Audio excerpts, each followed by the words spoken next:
네, 오늘 일기 먼저 읽어드리겠습니다. 나는 거룩한 미사 시간 동안에 종종 아기 예수님을 본다. 그 아기는 참으로 말할 수 없이 아름답다. 그는 1살 정도 되어 보인다. 한 번은 우리 경당에서 미사를 거행하는 동안에 또 이 아기 예수님을 보았다. 나는 제대로 다가가서 아기 예수님을 모시고 싶은 간절한 염원과 저항할 수 없는 열망에 사로잡혔다. 그 순간 아기 예수님이 내 무릎 털 옆 내 곁에 서 있었다. 그리고 그 작은 두 손으로 내 어깨에 매달렸다. 우아하고 행복스러워 보이고 그의 눈길은 깊고도 꿰뚫는 듯 했다. 그러나 사제가 석체를 쪼개자 그 즉시 예수님은 또다시 제대 위에 계셨고 사제에 의해서 쪼개어지시고 먹히셨다. 영성체 후에 나는 내 마음 안에서 똑같은 예수님을 보았고 그날 온종일 그분이 내 마음 안에 육체적으로 선존하시는 것을 느꼈다. 나도 모르는 사이에 가장 깊은 묵상이 나를 사로잡았고 나는 아무하고도 한마디 말도 하지 않았다. 나는 할 수 있는 한 사람들을 피했고 언제나 내 임무에 관계되는 것들에 대한 대답만 하면서 그 이외에는 한마디 말도 하지 않았다. 1935년 6월 9일 성령강림 주일 저녁에 정원을 지나다 이런 말씀을 들었다. 너는 동료들과 함께 내게 청하여 너희 자신과 세상을 위해서 자비를 얻어낼 것이다. 이 말씀을 나는 내가 지금 속해 있는 수도에 계속 남아있지 않으리라는 것으로 알아들었다. 나는 나에 대한 하나님의 뜻이 다른 곳에 있다는 것을 분명히 알고 있다. 그러나 나는 이 일을 해낼 능력이 없다고 계속 하나님께 핑계를 대고 있었다. 예수님, 주님은 제가 어떤 인물인지를 잘 아십니다. 이렇게 말하고 나서 주님 앞에 나의 약점들을 하나하나 나열하기 시작했다. 나는 그런 약점들을 앞세워서 주님께서도 내가 당신의 계획을 수행할 능력이 없다는 사실을 이해해 주시기를 바랐던 것이다.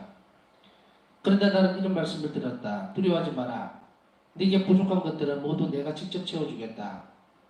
이 말씀이 내게 깊이 파고들었고 내가 비천한 존재라는 것을 더욱 잘 깨닫게 해주었다. 주님의 말씀은 살아있고 10년으로 파고든다는 것을 깨달았다. 나는 하나님께서 좀 더 완전한 삶의 길을 내게 요구하신다는 것을 알게 되었다. 그러나 나는 계속해서 나의 무능함을 핑계로 삼았다. 1935년 6월 29일 나는 영적 지도자 소프고 신부와 주님께서 내게 요구하시는 여러 가지 일들에 대해서 이야기를 나누었다. 나는 신부님도 내가 그런 일을 수행할 능력이 없다고 생각하고 또 주 예수님께서 당신이 원하시는 일을 나 같은 비천한 존재를 통해서 하시지 않는다고 내게 말해주리라고 생각했다. 그러나 뜻밖에도 하나님께서는 당신의 계획을 수행하기 위해서 바로 그런 비천한 영혼을 선택하신다는 말을 듣게 되었다. 이 사제는 확실히 하나님의 영으로 인도되고 있었다. 그는 내 영혼의 비밀, 하나님과 나 사이에만 있었던 깊은 비밀까지도 꿰뚫어 보았다.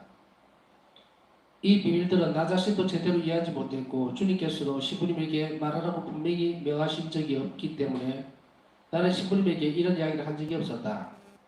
나의 비밀은 이런 것이다. 하나님께서는 당신의 자비를 세상에 선포하고 기도로서 세상을 위해 자비를 얻어내는 공동체가 있어야 한다고 요구하신다는 것이다. 신부님이 내게 이런 일에 대해서 어떤 영감이 떠오른 적이 없었는지를 물으셨을 때 나는 아직 아무런 분명한 지시를 받은 것이 없다고 대답했다. 그러나 그 순간에 어떤 빛이 내 영혼을 파고들어 나는 하나님께서 이 사진을 통해서 내게 말씀하신다는 깨달음을 얻게 되었다. 아무런 구체적인 지시를 받은 적이 없다고 대답함으로써 나 자신을 방어한 것은 허사였다. 왜냐하면 우리들의 대화가 끝났을 때 나는 주 예수님께서 문간에 서 계신 것을 보았기 때문이다. 예수님께서는 성화에 그려진 모습 그대로 나타나셔서 나에게 이렇게 말씀하셨다. 나는 그런 공동체가 세워지기를 갈망한다. 이것은 단지 한순간의 일이었다. 나는 서둘러서 집으로 가야 했기 때문에 그 즉시 신부님에게 말하지는 않았다. 나는 주님께 계속 주님, 저는 주님의 계획을 수행할 능력이 없습니다라고 반복해서 말씀드리고 있었다. 그러나 이상하게도 예수님께서는 내 간청에는 귀를 기울이지 않으시고 오히려 이 일이 당신을 얼마나 기쁘게 해드리는지를 내가 깨닫도록 해주셨다. 그분은 당신께서 나의 약점들은 개의치 않으시고 내가 얼마나 많은 어려움을 극복해야 하는지를 내게 알려주셨다. 그리고 나는 그분의 불쌍한 피조물인 나는 저희 하나님 저는 이 일을 할 능력이 없습니다라는 말밖에는 아무 말도 할 수가 없었다.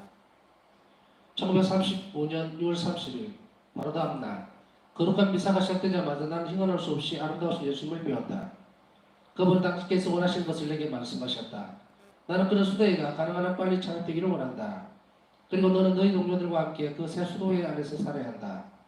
나의 성령이 너희들의 삶의 규칙이 될 것이다. 너희들의 삶은 구에서부터 십자가의 죽음에 이르기까지의 내 삶을 모델로 삼아야 한다. 모델로 해야 한다. 나의 신비 속으로 뚫고 들어와라. 그러면 피조물들을 향한 내 자비의 심령과 청량할 수 없는 내 선량함의 심령도 알게 될 것이다. 그리고 이 사실을 세상에 알려주어라. 넌 기도를 통해서 하늘과 땅 사이를 중개하게 될 것이다. 그러고는 영성전할 시간이 되었다. 예수님은 사라지셨다. 지셨고 나는 아주 환한 빛을 보았다. 그때 이런 말씀이 들렸다. 너에게 우리의 축복을 보낸다. 그 순간 이 환한 빛으로부터 밝은 빗줄기가 나와서 내 가슴을 관통했다. 그리고 내 영혼 안에 시끄러운 불길이 타올랐다. 나는 행복과 기쁨으로 죽을 것만 같았다. 내 영이 내 육신에서 분리되어 완전히 하늘님 안으로 잠겨들고 있다고 느꼈다. 한 점의 먼지가 한없이 넓은 공간으로 빨려 들어가는 것처럼 나는 전능하신 분에게 꼭 붙들려버린 것처럼 느꼈다. 창조주의 품속에서 행복에 깨어들면서 나는 그분께서 친히 내가 당신의 의미하신 눈길과 이 커다란 행복을 견딜 수 있도록 지탱해 주시는 것을 느꼈다. 하느님 친히 나를 당신의 은총으로 강하게 만들어 주시지 않으셨다면 내 영혼은 그 행복을 견뎌내지 못했을 것이고 한순간에 죽어버렸으리라는 것을 이제는 알고 있다. 미사가 끝났는데 나는 언제 끝났는지도 몰랐다. 경당 안에서 일어나는 일에 주의를 기울인다는 것은 내 힘에 넘치는 일이었기 때문이다. 그러나 내가 정신을 차렸을 때 나는 하나님의 뜻을 수행할 용기와 힘을 느꼈고 아무것도 어려울 것이 없는 것 같았다. 전에는 주님께 계속해서 핑계를 대었으나 이제는 주님의 용기와 힘이 내 안에 있다는 것을 느꼈다. 나는 주님께 말씀드렸다. 저는 주님의 뜻에서 오는 모든 부르심에 고개를 끄덕일 준비가 되어 있습니다. 나는 내가 앞으로 겪어야 할 모든 것들을 내적으로 체험했다. 저희 창조주님, 저희 주님, 저희 존재는 송두리째 주님의 것입니다. 저를 주님의 거룩하신 뜻대로, 주님의 영원한 계획대로, 주님의 한량없으신 자비에 따라서 써주십시오.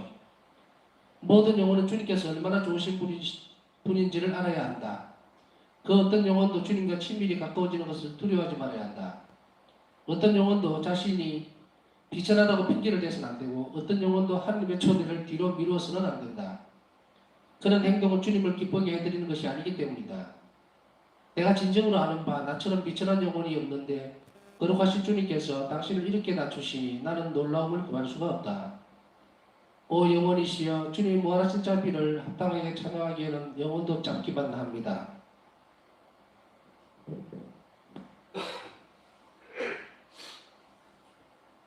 오늘은 여기까지 읽겠습니다.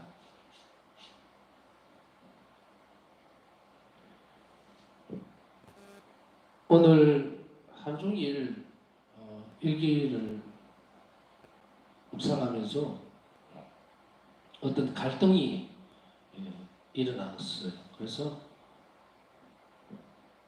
갈등이라는 건 다른 건 아니고 세시기도를 마치고 예수님께 기도를 드렸는데 사실은 이 기도 내용이 번잡스러움이 될 수도 있고 과한 걱정거리도 될 수도 있고 하여간 복잡하게 이렇게 얽혀있는 부분인데 어떤 것이냐면은 뭐 간단한 부분을 보면 이 파우스트 성녀 일기를 통독이 끝나고 나면 그 다음에 성시간을 어떻게 하지 하는 그게 고민이었어요. 다른 무슨 고민을 저렇게 하나 하실 필요는 없고 지금은 이제 통독을 하면서 묵상 주제를 나누고 있기 때문에 이게 아마도 한 앞으로 두 달 길면은 한 석 달 안에 끝날 것 같아요. 끝나고 나면 그 다음에 성시간을 어떤 포맷으로 가야 되나 어떻게 함께 기도를 해야 되나 이렇게 이제 고민을 하고 있었어요. 오늘 일어났던 것은 아니고 왜냐하면 이 성시간 자체가 목적은 한 가지거든요. 주님과 함께 기도하자는 거예요. 그러나 주님 앞과 함께 성체 앞에서 기도를 하는데 그 영혼 하나하나가 성화되지 않으면 아무 의미가 없어요. 그냥 아무 생각 없이 앉아있게 만들려면 지금 이 시간에 차라리 재미있는 영화를 한 편 보는 게 더 낫습니다.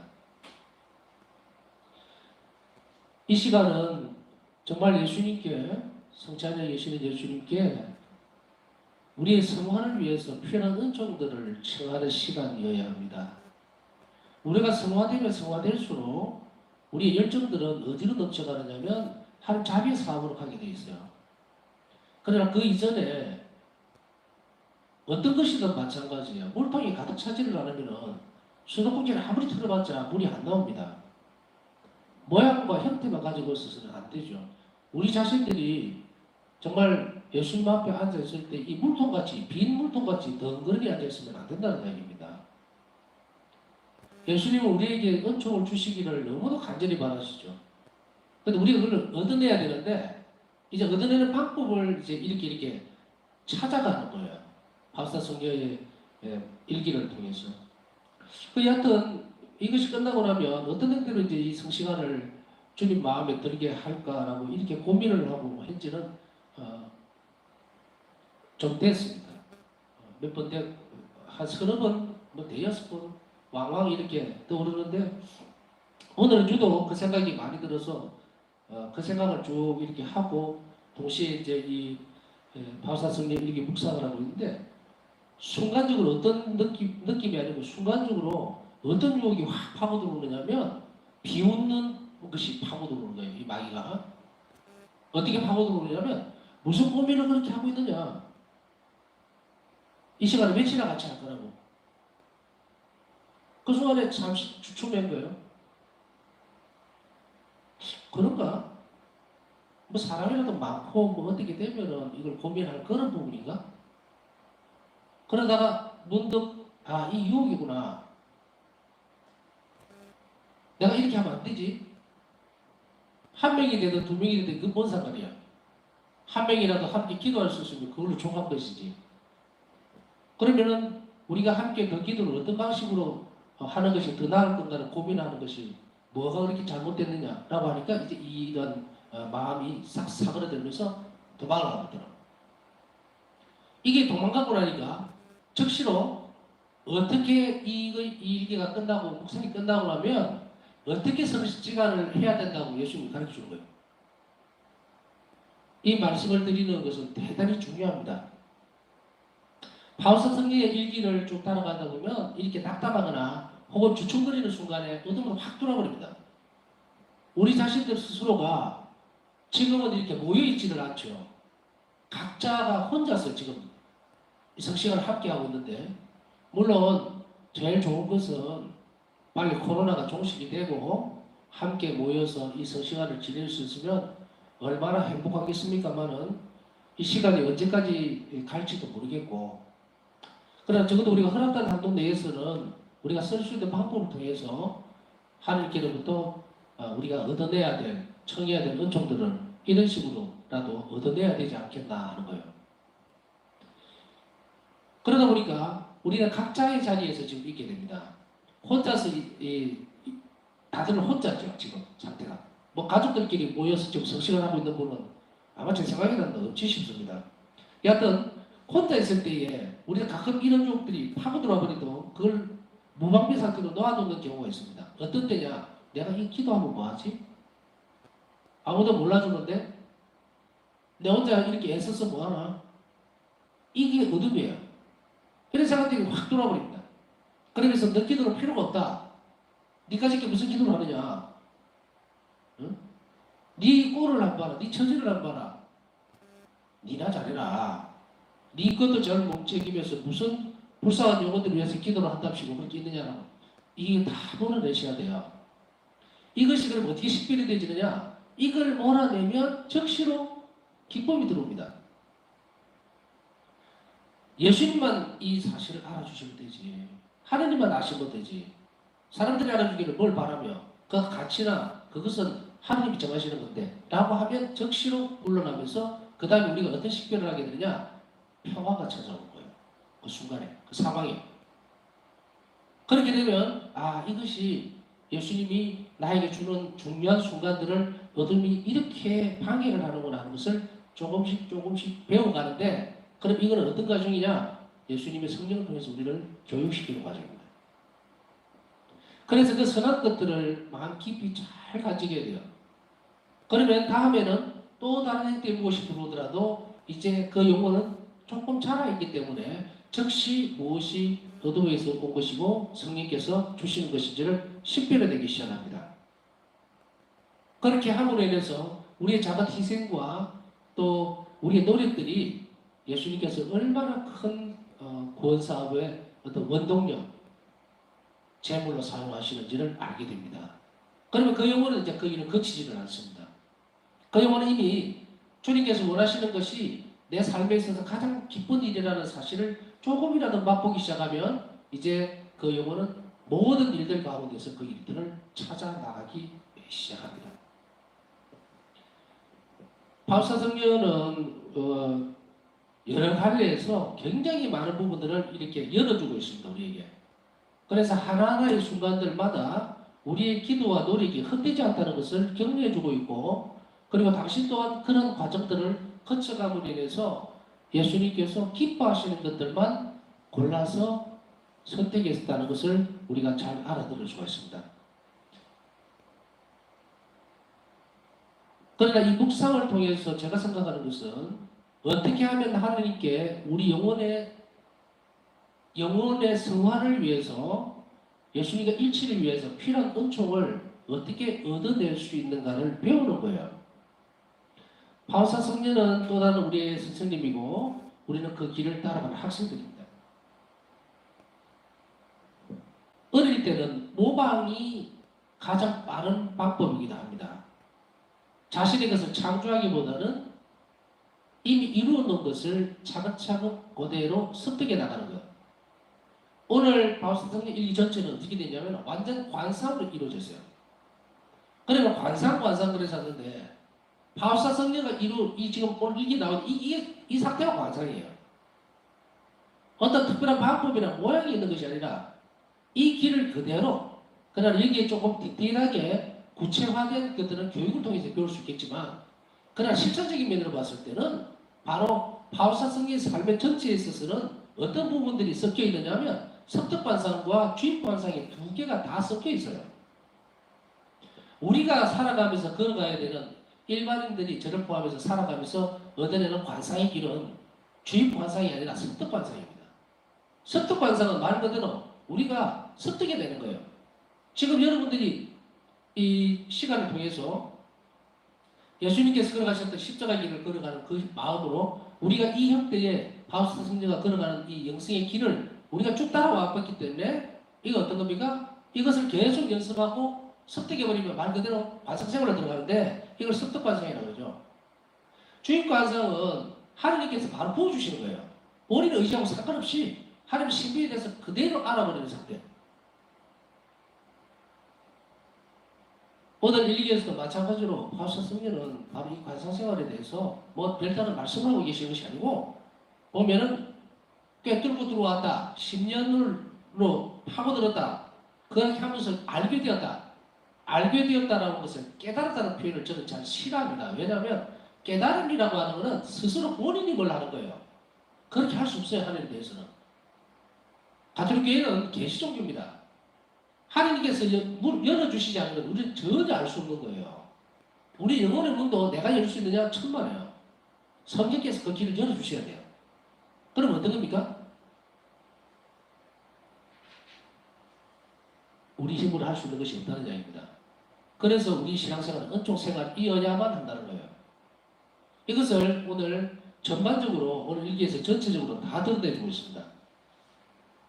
그래서 바울사 성령에게 초기의 모습에서 보면 뭔가를 예수님을 더 깊이 사랑하고 더 일치하기 위해서 노력하는 모습들이 보이죠. 그러면서 하나님의 신비에 대해서 접하게 되는 그 순간들이 있는데 그것을 바로 우리는 습득관상이라고 볼 수가 있어요. 그러면 이거는 습득관상은 한정적으로 누구에게만 정해져 있는 것이가 아닙니다.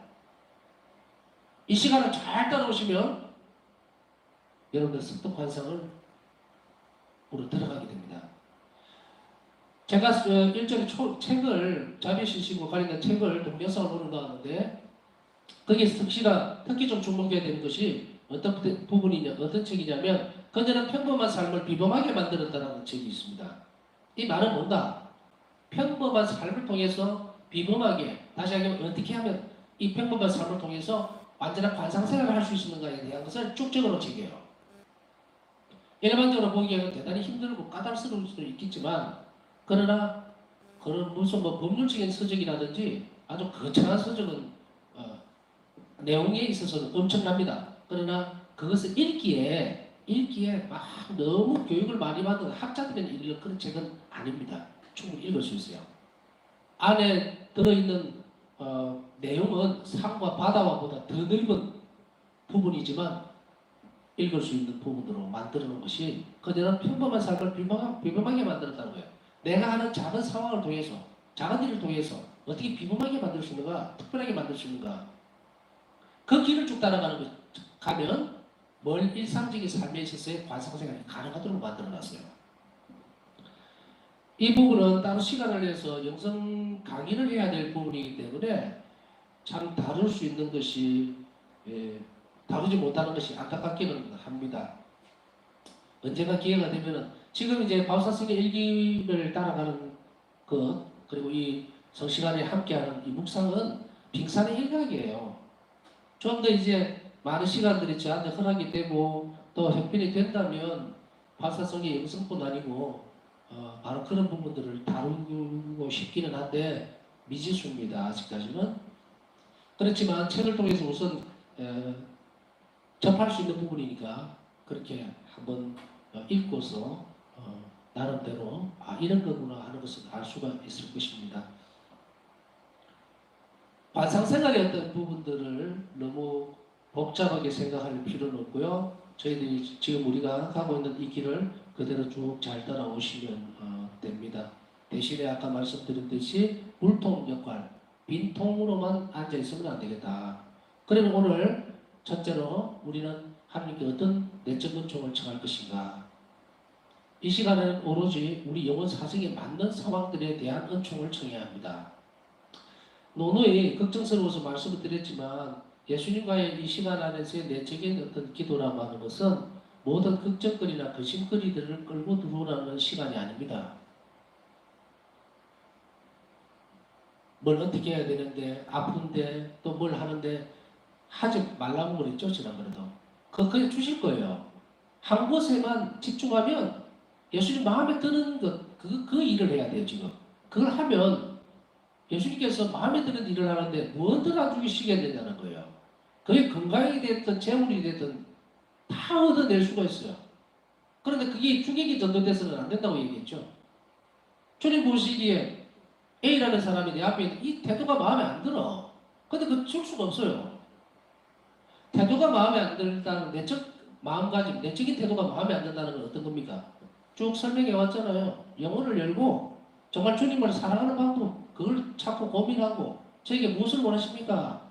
제가 어떻게 주님을 위해서 희생과 봉사를 바치기를 원하십니까만 이 시간에는 그리고 그 언총은 어디서 흘러나와야 된다 했어요. 예수 순환의 언총에만 달려 있습니다. 그러니 뭘 해야 된다? 예수 순환을 묵상하면서 도대체 예수님이 그 순환을 통해서 나에게 어떤 자비로운 모습을 보였는지 감사드리고 하면 그 언총이 막 흘러 들어온다는 얘기예요. 그 안으로. 그래야만 그 물통이 차겠죠. 그러면 이제 실생활 속에서 수도꼭지만 틀면 어떻게 돼요? 나오게 되겠어요. 너무도 중요한 시간들입니다. 하루의 삶이 소진되고 나면 그 다음날 또 이 시간에 그 물통을 채워야죠. 물통이 뭐 자동으로 물 마음대로 내는 거 아니니까 정수기도 자동으로 만드는 거 아니잖아요. 원래 물통이 있어야 물 원수가 있어야 그리로 흘러 들어가죠. 그만큼 귀중한 시간이 이 성시간이라는 것을 잊지 마시고 물론 이것이 전부는 아닙니다. 오후 3시 기도도 자비 시집에 있어서는 독립되어 있는 아주 중요한 기도예요. 근데 이걸 이제 지금 한 가지 두 가지가 아니라 3시는 어차피 낮에 하는 거고 성시간은 저녁에 하는 거잖아요. 그러니까 3시에 이루어졌던 중요한 그 기도가 또 이 성시간 안에서 봉헌되어질 수 있습니다. 그걸 잘 지켰으니까 주님께 제가 오늘 3시 기도 잘 주님 순환의 시간에 제가 함께 했습니다. 그리고 지금은 이제 예수님께서 고통을 받으시고 고뇌를 당하시고 정말 고뇌 속에 있으셨던 올리브 동산의 그 시간들을 함께 하고 싶습니다. 이렇게 얘기가 된 거예요. 그래서 그것을 첫째로 비물통으로 잊지 않고 내 영혼을 채워줄 수 있는 은총이 무엇이 있는지 주님께 간절히 청하는 것이 첫 번째여야 되고요. 두 번째는 사실은 공동체에 대한 얘기를 하고 있습니다. 바울사 성경에게 짧게 말씀드리면 바우사 성녀에게 공동체를 설립을 하라고 말씀하셨어요. 근데 바우사 성녀가 오늘 일기에서 보듯이 그걸 수도회로 알아들은 거예요. 수도회를 알아듣고 고민을 하기 시작합니다. 다른 데서 나가서 이제 자비성모 순회를 떠나서 다른 수도회를 세워야 되는 걸로 했지만 결론적으로 이야기하면 바우사 성녀는 돌아가실 때까지 그 수도원을 떠나지 않았습니다. 그럼 이건 무엇인가? 1994년도, 96년도에 와서야 크라카우 교구에서 주기경님의 주도하에 하느님 자비의 사도연합회라고 하는 공동체가 만들어집니다. 파우스티늄이라고 하는 그 공동체가 바로 예수님께서 바우사 성녀에게 설립하라고 말씀하셨던 그 공동체예요. 세계 공동체. 그것은 지금 다 설명하려고 시간이 많이 걸리기 때문에 이것은 제가 강의에 올려놨습니다. 하느님 자비의 사도연합회라고 하는 그 강의의 테마를 따로 정해서 강의를 올려놓았으니까 그것을 참고하시면 됩니다.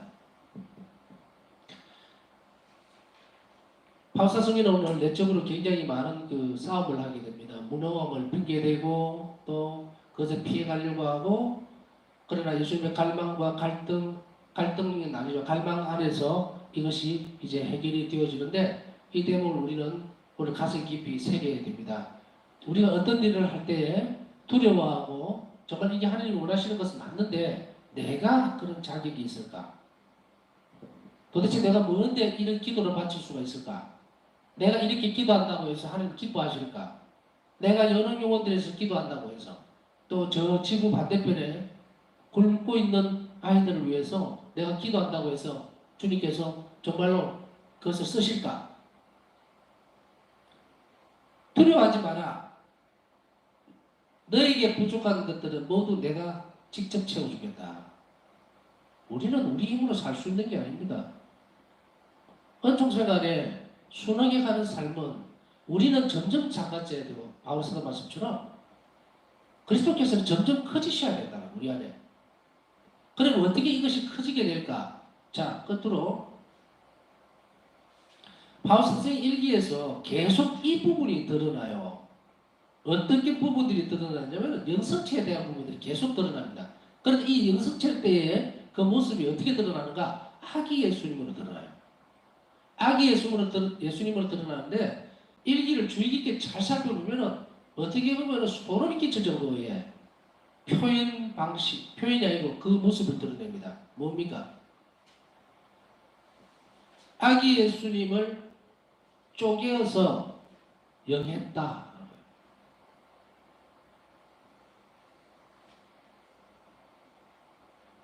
우리가 성체는 바로 예수님이시고 예수님은 성체 안에 머무르신다. 그리고 당신의 삶과 피를 이렇게 주셨다. 우리 눈으로는 지금 잘 보지 못하지만 내일 주일이죠. 오늘 토요일이었고요. 우리는 영성체를 합니다. 그러나 그 영성체가 바로 예수님의 모습이고 현존임을 우리는 깊이 알아듣도록 애를 써야 됩니다. 그렇기 때문에 우리가 이러한 바울사 성녀가 몇 번 지금 일기에서 그 말씀을 하고 있습니다. 사제에 의해서 쪼개어지고 먹히셨다.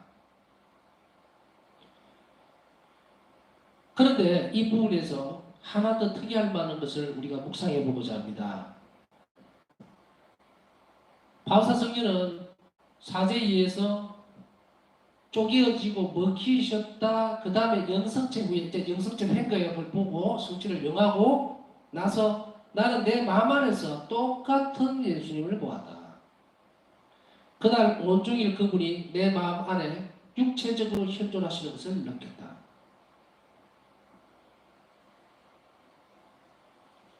영성체에 대해서 우리가 얼마나 소홀하고 있는지 깊이 성찰해야 됩니다. 이것에 들어가지 못하면 예수님께서 당신 자신을 우리에게 양식으로 주신 거예요. 식량으로. 어떻게 보면 먹이로 내어주셨는데 우리는 우리 안에 모시고도 너무 편차가 크죠. 예수님이 정말로 실제적으로 내 안에 사신다는 사실에 대해서 우리는 생각을 자꾸 놓칩니다. 아니면 아주 무관심할 수도 있어요.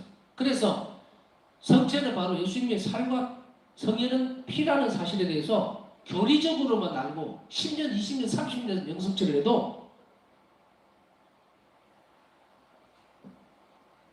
나뉘어지고 먹히신다는 예수님 자신에 대해서 인식을 하지 않을 때에 내 마음 안에 사시는 예수님을 우리는 결코 알아볼 수가 없다.